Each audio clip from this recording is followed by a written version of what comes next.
సజీవుడు మన రక్షకుడు యేసు క్రీస్తు నామంలో మనకందరికి శుభములు.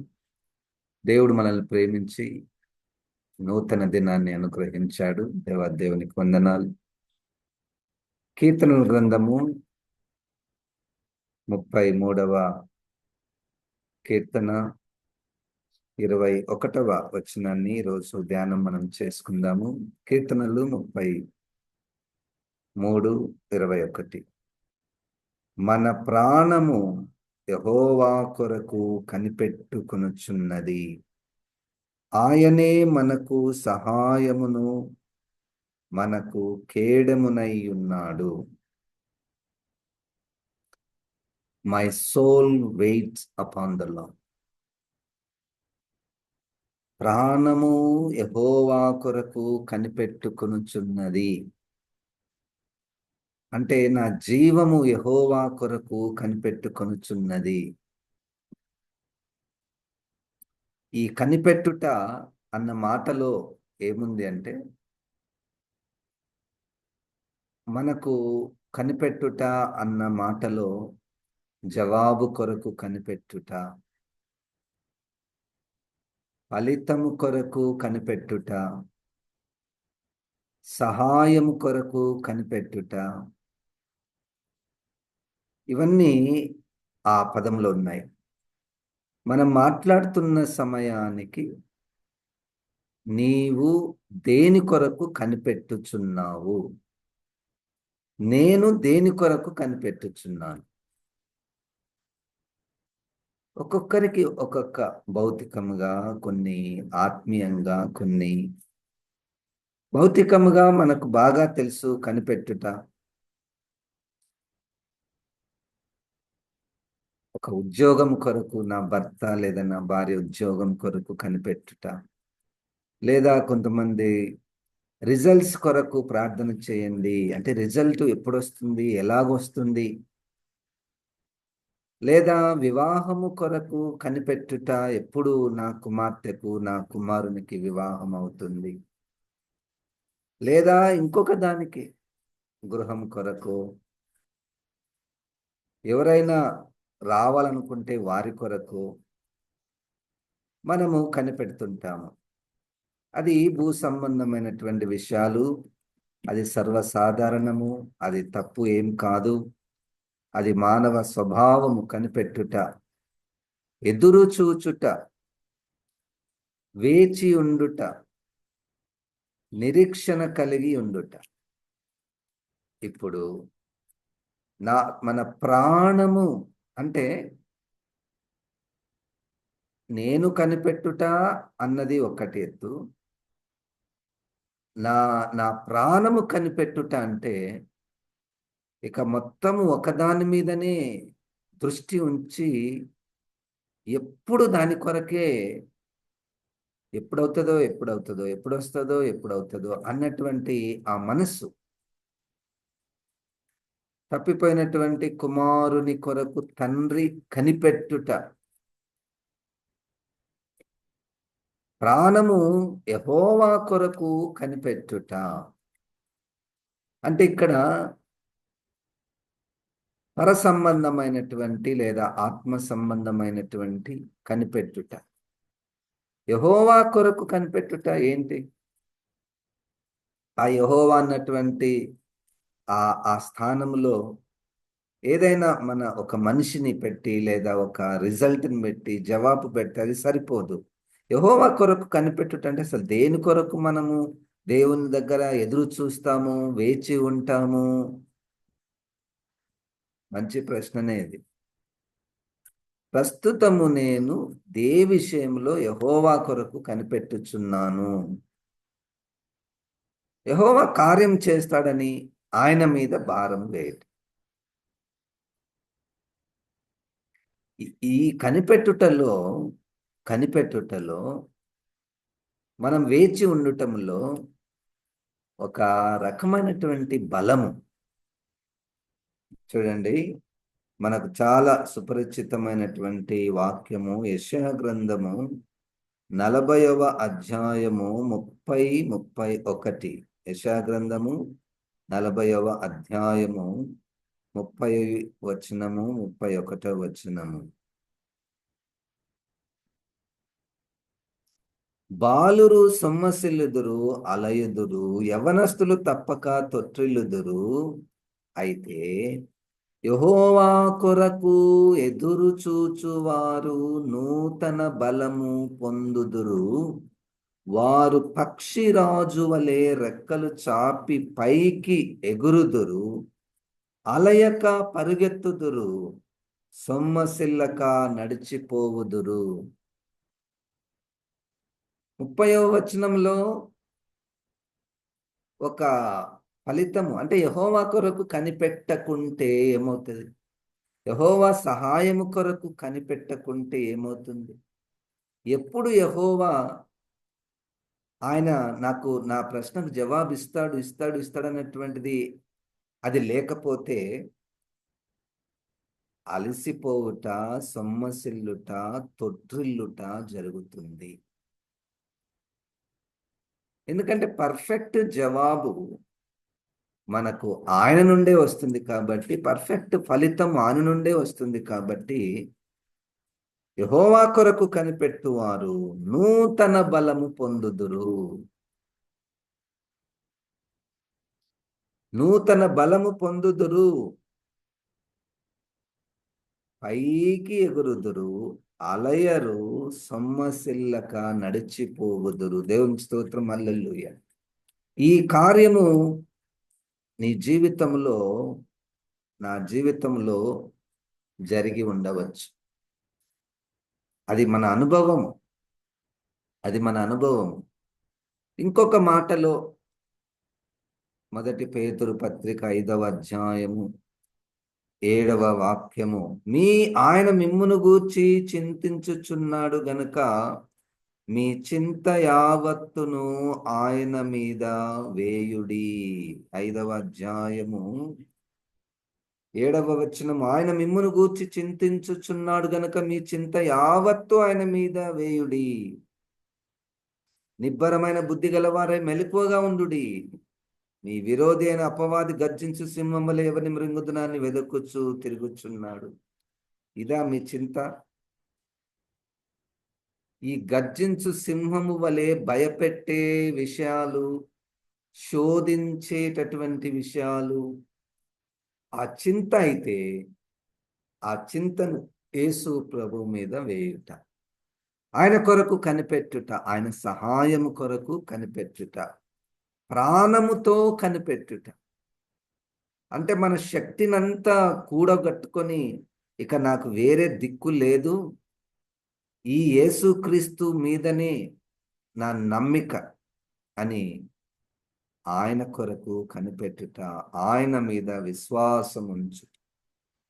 రండి తిరిగి కీర్తనల గ్రంథము 130వ కీర్తనలో, కీర్తనలు 130వ కీర్తన 5వ వచనం. యెహోవా కొరకు నేను కనిపెట్టుకొనుచు ఉన్నాను, నా ప్రాణము ఆయన కొరకు కనిపెట్టుచున్నది, ఆయన మాట మీద నేను ఆశ పెట్టుకొని ఉన్నాను. ఆయన మాట మీద నేను ఆశ పెట్టుకొని ఉన్నాను అంటే, ఒక మాట మాట్లాడాడు అంటే, ఒక వాగ్దానం చేశాడు, ఆ వాగ్దానం మీద నా ఆశ, నా నమ్మిక. ఆయన నమ్మదగినటువంటి వాడు, వాగ్దానము చేసి నెరవేర్చువాడు. ఆయన మాట మీద నేను నమ్మిక ఉన్నది. ఏం మాట? ఏమి మాట ఆయన నాకు చెప్పాడు, మనం దాని మీద నమ్మకం పెట్టుకోవాలి. కొంతమందిని చూస్తుంటే వాళ్ళ మీద నాకు చాలా నమ్మకం, ఈ విషయంలో వారు తప్పకుండా చేస్తారు, లేదా ఇస్తారు, లేదా వెళ్తారు. ఈ మనుషుల మీదనే మనకు నమ్మకం ఉంటది కొంతమంది మీద, ఇక దేవుని మీద అసలు ఏమీ సందేహము లేకుండా దేవుని యొక్క మాట మీద నేను నమ్మిక ఉంచి ఉన్నాను. 100% తప్పకుండా ఆయన దానిని నెరవేరుస్తాడు. ఎట్లా 6వ వచనంలో ఎట్లా కనిపెట్టుట, కావలి వారు ఉదయము కొరకు కనిపెట్టుట కంటే ఎక్కువగా నా ప్రాణము ప్రభు కొరకు కనిపెట్టుచున్నది. కావలి వారు ఉదయం కొరకు కనిపెట్టుట కంటే ఎక్కువగా నా ప్రాణము కనిపెట్టుచున్నది. కావలి వారు అంటే రాత్రిపూట పట్టణాన్ని కి ఒక ప్రొటెక్షన్ మాట. రాత్రంతా డ్యూటీ చేయాలి. ఆ డ్యూటీ చేసే వాళ్ళు అలసిపోతారు, నిద్ర వస్తుంటది. ఆ ఎప్పుడెప్పుడు ఉదయం అవుతుందా అని ఎదురు చూస్తారు. ఆ ఎదురు చూస్తున్నప్పుడు ఎప్పుడైనా వాళ్ళ మనసులో ఏమో ఈరోజు ఉదయం వస్తుందో రాదో అని అనపడుతుందా? ఏమో అసలు ఈ రాత్రి ఇట్లనే ఉంటుందా? మళ్ళా పగలన్నటువంటిది, సూర్యుడు అన్నటువంటి వాడు ఉదయిస్తాడా అన్న సందేహం వచ్చే అవకాశం ఉందా? లేదు. లేదు. తప్పకుండా 100% ఉదయం అవుతుంది, సూర్యుడు వస్తాడు. ఎదురు చూచేటటువంటి ఆ గ్యాప్ అది పరిమితమైనటువంటిది. కొంతవరకు ఎదురు చూస్తాం మనం. యెహోవా మీద నమ్మకం, కనిపెట్టుకునిండుట, వేచి ఉండుట. తప్పకుండా ఉదయం అవుతుంది. తప్పకుండా యేసుక్రీస్తు మనకు జవాబునిస్తాడు, సహాయం చేస్తాడు. ఇశ్రాయేలు, యెహోవా మీద ఆశ పెట్టుకొనుము. యెహోవా యొద్ద కృప దొరుకును, ఆయన యొద్ద సంపూర్ణ విమోచన దొరుకును. ఈరోజు నా ప్రార్థన అది. ప్రభువా, నాకు సంపూర్ణ విమోచన నువ్వే కదా ఇస్తానన్నది. ఇది జరుగుతుందా? తప్పకుండా జరుగుతుంది. మనం ఆయన మీద ఆశను, మన ప్రాణము ఆశ పెట్టుకున్నట్టు అది ప్రాణము. ప్రాణము అంటే మన జీవితం అంతా ఏకైక గురి అన్నట్టు మన మన మన అంతరంగంలో ఒక ఆశ, ఏ విషయం ఆశ? విమోచన కొరకు, కృప కొరకు, దేవుని కనికరము కొరకు, దేవుని సహాయము కొరకు, ఆయన కృప కొరకు కనిపెట్టుకొని ఉండుట. దేవుని స్తోత్రం. అది కూడా పరిశుద్ధాత్మ దేవుడు అట్టి మనసును మనకు ఇవ్వవలసిందే, వేరే ఆప్షన్ లేదు. ఎప్పుడైతే నా ప్రాణము ప్రభువా, ఎప్పుడు నాకు సంపూర్ణ విమోచన ఇస్తావు, ఎప్పుడు నాకు పరిశుద్ధతనిస్తావు, ఎప్పుడు నాపై నువ్వు ఎల్లప్పుడూ కృప చూపిస్తావు, నేను ఎదురు చూస్తున్నాను. ఇన్ని సంవత్సరాల నుంచి ఈ విషయం నేను ప్రభువు దగ్గర భారంతో కనిపెట్టుచున్నాను. కొంతమంది అది నాకు చెప్పడం నేను విన్నాను, నాకు చాలా సంతోషం అనిపించింది. వారిని బట్టి నేను దేవుని స్తుతిస్తున్నాను. పాస్టర్ గారు, 3-4 సంవత్సరాల నుంచి నేను ఈ విషయం దేవుని దగ్గర అడుగుతున్నాను అంటే, వేచి చూస్తున్నా అంటాడు. ప్రాణమంతటి చేత ఆయన మీద భారం వేసి, ఆయన కొరకు, ఆయన కార్యముల కొరకు, ఆయన సహాయం కొరకు వేచి వేచి వేచి చూస్తున్నాము. ఉదయం తప్పకుండా అవుతుంది. ఉదయం తప్పకుండా అవుతుంది. రాత్రి కావలి వారు యొక్క దృష్టి ఉదయంన ఉదయించే సూర్యుని దృష్టే. తప్పకుండా సూర్యుడు వస్తాడు అన్నటువంటి మనసు. ఇదే కీర్తనల గ్రంథంలో 33వ కీర్తనలో, సారీ 62వ కీర్తనలో, కీర్తనల గ్రంథము 62వ కీర్తన 5వ వచనం నుండి, నా ప్రాణమా దేవుని నమ్ముకొని మౌనముగా నుండుము, ఆయన వలననే నాకు నిరీక్షణ కలుగుచున్నది. ఇక్కడ ఒక పాఠం ఏంటంటే, ఒకరి మీద నమ్మకం ఉంచిన తర్వాత మౌనముగా ఉండు. ఒకరిని నమ్మిన తర్వాత మౌనముగా ఉండుము. మరి మౌనంగా ఉండకుండా ఏం చేస్తారు? మాటి మాటికి పక్క చూపులు చూడడము. మాటి మాటికి ప్రక్క చూపులు చూడడము, దేవునికి అయిష్టమైనటువంటి మార్గాలను ఎన్నుకొనడము. ఇప్పుడు నా కుమారునికి లేదా నా కుమార్తెకు వివాహం చేయాలని ప్రార్థన చేస్తున్నాను. దేవుని మీద నమ్మకం ఉంచాను. ఈ దీంట్లో ఈ ఈ ఈ దీంట్లో మనం ప్రయత్నము చేయుట తప్పు కాదు. ప్రార్థన చేస్తున్నాము, ప్రయత్నం చేస్తున్నాం. ఈ ప్రయత్నం అన్నటువంటి మార్గంలో దేవునికి అయిష్టమైనటువంటి మార్గాలను ఎంచుకొనుట.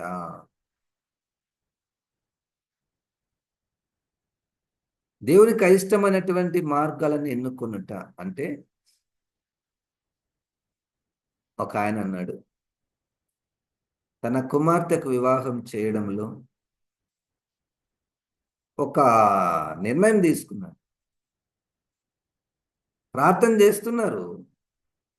ప్రార్థన చేస్తున్నారు. చాలా కాలం నుంచి ప్రార్థన చేస్తున్నారు. అమ్మాయి వయసు పెరిగిపోతుంది. ప్రార్థన చేస్తున్నారు. కానీ ఒక స్టాండర్డ్ పెట్టుకున్నారు. మాకు ఈ సామాజిక గుంపు వారి నుండే వివాహం కావాలి. వాళ్ళ నుంచే కావాలి. ఈ గుంపు క్రైస్తవులే, వీళ్ళు క్రైస్తవులు, వాళ్ళు క్రైస్తవులే, కానీ మాకు ఈ ఈ క్యాస్ట్ వాళ్ళే కావాలి. మరలా ప్రార్థన ఎక్కడ? అది ఎట్లా మ్యాచ్ అవుతుందండి? అదేమన్నా మ్యాచ్ అయ్యే ఉందా అది? ఇప్పుడు ఈ ప్రార్థన విలువ ఎంత? ఈ ప్రార్థనకున్నటువంటి శక్తి ఎంత? మళ్ళా దీంట్లో ఉపవాస ప్రార్థనలు, మరలా దీంట్లో అనేక సేవకులకు చెప్పి ప్రార్థన చేయడం, మళ్ళా దీంట్లోనే ఇంట్లో ప్రార్థన పెట్టుకోవడం, అన్నీ ఉన్నాయి. కానీ ఒక్క పులిపిండి కలిసింది. అందుకనే ఇక్కడ, నా ప్రాణమా దేవుని నమ్ముకొని మౌనముగా ఉండుము అంటే, ఈ దేవునికి అయిష్టమైనటువంటి మార్గాల గుండా వెళ్ళకండి. ఒక ఒక వివాహంలో కాదు, ఇంకా ఈ చాలా విషయాలలో కూడా. ఎట్లా వీళ్ళు పాస్ అవుతలేరు సార్? దేవుని మీద ప్రార్థన చేసినా కానీ ఫెయిల్ అవుతున్నారు. మరి ఏం చేద్దాం? ఎవరికైనా డబ్బులు ఇచ్చి పాస్ చేపియండి. ఇప్పుడు ఆ డబ్బులు ఇచ్చి పాస్ చేపియడంకు ఈ ప్రార్థనకు ఏమైనా లింక్ ఉంటుందా? ఇంకా ట్యూషన్ పెట్టండి, లేదా ఇంకా గట్టిగా పట్టుకొని వారికి మనసు వచ్చేటట్లు ప్రయత్నం చేయండి. కానీ ప్రార్థన చేస్తూ ఇంకొక దేవునికి అయిష్టమైనటువంటి మార్గాల గుండా వెళ్ళుట, దాన్ని కనిపెట్టుట అనరు, దానిని ప్రార్థన చేయుట అని కూడా అన్నారు. అది ఆ సెటప్ లేదు బైబిల్లో. ఆ సూత్రం లేదు. యెహోవా కొరకు కనిపెట్టుకొని వారు మౌనముగా ఉండుట. మౌనముగా ఉండుట. ఆయన వలననే నాకు నిరీక్షణ కలుగుచున్నది. ఇది ఇంకా చాలా బాగుంది. మరి నేను కనిపెట్టుకొనుట అన్నటువంటిది ఎట్లాగ వస్తుంది? ఆయన ద్వారానే వస్తుందంట. ఆయననే అట్టి మనసునిస్తాడు. ఆయన వలననే నాకు నిరీక్షణ కలుగుచున్నది. ఎందుకంటే ఇంతకుముందు అనుభవం అదే కదా. ఒక్కసారిగా నన్ను నమ్ముకో అంటే, నువ్వెవరో మాకేం తెలుసా? నేను ఎట్లా నమ్మేది అని అంటామా మనం? లేదు లేదు, మనకు బాగా తెలుసు కదా యేసుక్రీస్తు గురించి. ఎన్నిసార్లు స్వస్థపరిచాడు, ఎన్నిసార్లు మన ప్రార్థన విన్నాడు. మనం ప్రార్థన చేసినా చేయకపోయినా విన్నాడు. మనం తప్పుడు మార్గంలోకి పోయినా కానీ జవాబిచ్చి, ఇప్పుడైనా నా యందు విశ్వాసం ఉంచుతాడా అని ఎదురు చూశాడు. ఆయన ఎదురు చూస్తున్నాడు. ఆయనే నా ఆశ్రయదుర్గము, నా రక్షణాధారము, నా ఎత్తైన కోట. ఆయనే, నేను కదిలింపబడను. నా రక్షణకు నా మహిమకు దేవుడే ఆధారము. నా బలమైన ఆశ్రయదుర్గము, నా ఆశ్రయము దేవుని యందే ఉన్నది. 8వ వచనం, జనులారా ఎల్లప్పుడూ ఆయన యందు నమ్మిక ఉంచుడి. ఆయన సన్నిధిని మీ హృదయములు కుమ్మరించుడి. దేవుడు మనకు ఆశ్రయము. నా ప్రాణము యెహోవా కొరకు కనిపెట్టుచున్నది. ఈరోజు నేను దేని కొరకు కనిపెట్టుచున్నాను? ఈరోజు నీవు నీ ప్రాణం కనిపెట్టుచున్నదంటే నీ శక్తినంతా కూడగట్టుకొని, ఇది అయితే మనుషులకు అసాధ్యము, ఇదైతే నా చేత కాదబ్బా, నేను దేవుడే చేయాల్సిందే ఇది అన్నటువంటిది ఏదైనా ఉందా? తప్పకుండా ఉండాలి. తప్పకుండా ఉండాలి. ఒకసారి ఒక ఇంట్లోకి పోయాం. ప్రార్థన చేస్తుంటే ముందు అడుగుతాం కదా, అయ్యా మీ మీ ఇంట్లో ఏదైనా ప్రార్థన మనవులు ఉన్నాయా అంటే, ఏం లేవు సార్ అన్న. ఏం లేవు, మాకు దేవుడు అన్ని ఇచ్చాడు అన్నాడు. సంతోషం. దేని కొరకైనా ప్రార్థన చేయాలన్నా ఏదైనా అవసరతలు ఉన్నాయా అన్నారు, ఏం లేవు సార్ అన్నారు. అది సాధ్యం? అది అట్లా ఉంటుందా? అంటే దాంట్లో రెండు అర్థాలు ఉన్నాయి. ఒకటి, దేవుని యొక్క మేళ్లను కృపను జ్ఞాపకం చేసుకుంటే ఆ మేళ్లతో పోలిస్తే మన లేనివి చాలా తక్కువ, ఎన్నిక లేనటువంటివి. ఆయన మనకున్న ఈవులతో పోల్చుకుంటే, మన దగ్గర ఉన్నటువంటి బహుమానాలతో పోల్చుకుంటే, ఇది లేదు అన్నటువంటి విషయము చాలా చిన్నది. కాబట్టి మాకు ఏం ప్రార్థన మనం లేవు. నంబర్ 1, మాకు ఏమి ప్రార్థన మనవులు లేవు అంటే భౌతికమైనటువంటి విషయాలతో సంతృప్తి కలిగి ఉండుట. మంచిదే, అది కూడా మంచిది. కానీ యేసుక్రీస్తుతో మనము పోల్చుకుంటే అప్పుడు మన స్థాయి చాలా తక్కువైపోతుంది. అయ్యా, నేను ఏ దేవుని కొరకు ఎదురు చూస్తున్నా? నా పరిపూర్ణ జీవితం కొరకు, కడలింపబడినటువంటి జీవితం కొరకు, స్థిరమైనటువంటి జీవితం కొరకు. కొన్ని రోజులు బాగుంటాను, కొన్ని రోజులు బాగుండను. నాకు స్థిరత్వం కావాలి, దేవుని కొరకు కనిపెట్టుచున్నానని. ఒక పాస్టర్ గారు చెప్పిన సాక్ష్యం. తాను వాక్యానికి పిలిచారు. వాక్యానికి పిలిస్తే బస్సులో వెళ్తున్నాడు. బస్సు మధ్యలో పంక్చర్ అయింది.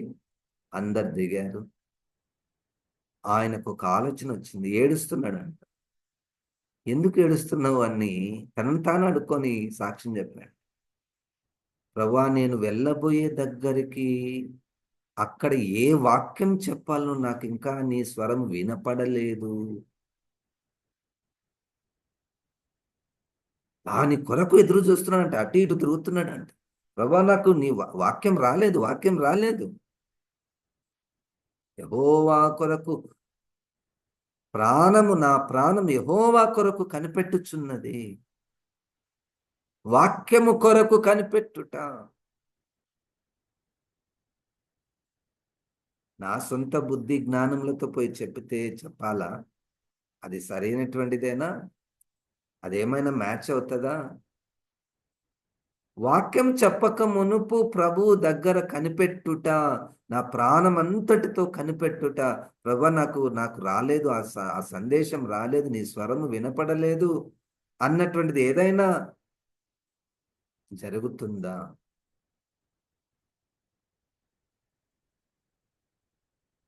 ఇంకా ఏ విషయంలో మన ప్రాణం అంతటి చేత దేవుని దగ్గర మనం కనిపెట్టుచున్నాము? ఈ కనిపెట్టే వారికి ఒక సూచన, తప్పుడు మార్గములలోనికి ఒకవైపు వెళ్తూ ఇంకొక వైపు కనిపెట్టుట అన్నటువంటిది, అది వాక్యానికి సరైనటువంటిది కాదు. కనుక అది నిరీక్షణ, ఆ కనిపెట్టుట అనేటువంటిది కూడా ప్రభు కార్యమే అనుకుంటా. మన మనసును బాగా నలగగొడితే ఇంకొక రకంగా కూడా ప్రభు చేస్తాడు. ఈమె నా మీద నమ్మకం ఉంచాలంటే ఈమె వేటి మీద ఆధారపడితే వాటిని తీసేయాలి. ఇవి తీసేస్తేనే గాని నా దగ్గరికి రాదు అన్నట్టు. దీంట్లో ఫెయిల్ చేస్తేనే గాని నా దగ్గరికి రాదన్నట్టు. మనకు ఇష్టము లేని కార్యములు మనలో జరుగుట దేవుని స్వరమేమో, దేవుని పిలుపేమో, దేవుడు తన వైపు త్రిప్పడానికి, నన్ను త్రిప్పడానికి ఈ శ్రమ వచ్చిందేమో. అదైతే నా జీవితంలో నిజమే. నిజమే. అది మంచిదయింది. ఆ రోజు నేను ఓటమి పాలు కావడానికి, ఆ రోజు నేను అవమానం పొందడానికి, ఆ రోజు నాకు గాయం కావడానికి అన్ని మేలు కొరకే. అన్ని మేలు కొరకే. కానీ అప్పుడు ప్రశ్నించాడు. ఎందుకు ఇట్లయింది? ఎందుకట్ల? ఇప్పుడు మనం మాట్లాడుతున్న సమయానికి ఈ ఇరుకెందుకు? ఈ చీకటెందుకు? ఈ బాధ ఎందుకు? ఏమో దేవుని వైపు తిరగాలను, దేవుని మీద నమ్మిక ఉంచాలను. నా ప్రాణం యెహోవా కొరకు కనిపెట్టుచున్నది. పరిశుద్ధాత్మ దేవుడు మనల్ని సర్వసత్యంలోనికి నడిపించునుగాక. ప్రార్థన. జీవం గల తండ్రి, ఈ యొక్క వాక్యాన్ని బట్టి నీకు వందనాలు. ప్రభా, మీరే నాలో మాలో నిరీక్షణను కలిగించువాడు. ప్రతి విషయమందు ప్రభా నీ మీద ఆనుకొనుటకు, నిన్నే నమ్ముకొనుటకు ప్రభా సహాయం చేయమని యేసు క్రీస్తు నామమున ప్రార్థిస్తున్నాము తండ్రి. ఆమెన్. దేవుడు మనల్ని దీవించునుగాక.